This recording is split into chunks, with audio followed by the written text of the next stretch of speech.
Hey guys, Professor Bell, Comic Book University, and Phoenix Resurrection, issue number 1 of 5. This is going to wrap up. This is going to be a weekly comic, essentially, and at the end of this is going to wrap up with the final issue of Jean Grey, which, come on, I love that. I love young Jean Grey. That's not cool, man.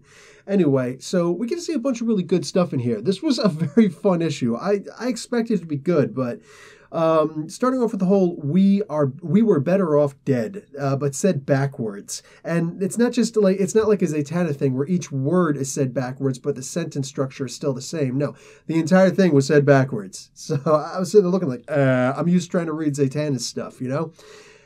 Anyway, so this was, let me just get this bad part out of the way really quick. They found yet another way to humiliate Sabretooth. You know what I'm saying? Like, guys, come on. So they call this big meeting, all right, after this whole, this debacle in the beginning with kids who are critically injured or fatalitied, yet they're still alive. No, they're perfectly fine. Like, no injuries whatsoever. And they're floating, apparently. And it actually took Sabretooth to point that out. So, of all things, Kitty Pryde, goes and says, hey, Hank McCoy, take it away. Let us know what's going on. So he goes in his big blah, blah, blah, blah, blah, blah, blah, blah. Shut up, Hank. So Sabretooth at one point actually says something to that effect. It's like, so you guys went and called us all here for a bunch of floating kids? And, Kitty goes in, of course, she's like, okay, it's actually more than that. So just shut up, all right? It's like, come on, man. Like, why are you taking this? Why are you taking this? So then, what do you call it? Anyway, Hank starts talking a little bit more, and Old Man Logan's like, all right, spill it. Get to the point already. So right away he shuts up. It's like, oh, now you guys are willing to shut up. I'd personally, I'd be a little bit more afraid of Sabretooth. I'm just saying. Anyway, so what it gets to is that there are 3 different points in the world where there's some weird energy patterns where they have to go and they have to try and figure out what's going on. Nobody else notices this, just them apparently. So they go, and the teams are a little bit weird, but I'm okay with it. Wolverine's team, Old Man Logan's team, is basically an X-Force team, but it's got Psylocke on there also. So it's not just Cuddy people. It's Cuddy and, ooh, I can hear what you're thinking. Yeah, I know, Psychic Dagger. But anyway, so there's a lot of fighting in this. Whatever, we get to see Young Man Logan. Sabretooth actually calls him that at one point, which I thought was actually hysterical.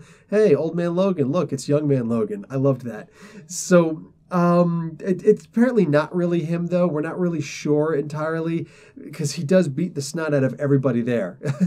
So I don't know if this is some kind of a reality-made illusion, some solid illusion, or if it's actually like reality manipulation. Something's going on, but they wind up showing at the end some kind of a diner, and Jean Grey is an employee there. Yeah, adult Jean Grey. And everybody's like, ooh, I see some kind of a big bird in the sun. Yeah, it's called a phoenix.